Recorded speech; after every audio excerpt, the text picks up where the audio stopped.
Hello hi. ചുറ്റും ഇരുട്ടായി കഴിഞ്ഞാൽ അപ്പോൾ തോന്നുന്നൊരു തോന്നലാണ് എന്തെന്ന് ഭക്ഷണം എന്നുള്ളത്.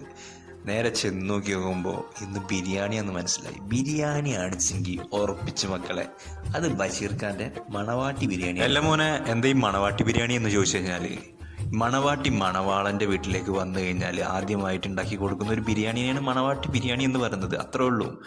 പക്ഷേ ഇത് മസാല വേറെയും ചോറ് വേറെയായിട്ട് സെപ്പറേറ്റ് ആയിട്ട് നിർത്തും.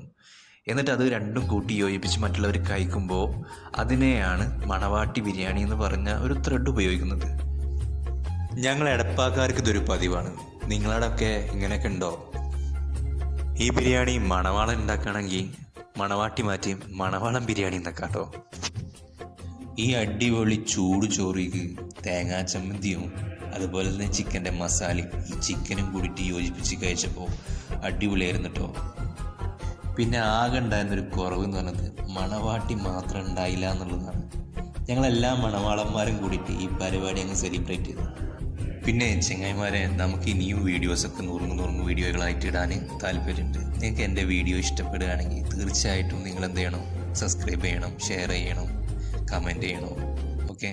പിന്നെ മോഹൻലാലേട്ടൻ പറഞ്ഞ പോലെ ഇതൊക്കെ ഒരു മേക്ക് ബിലീഫ് അല്ലേ മോനെ?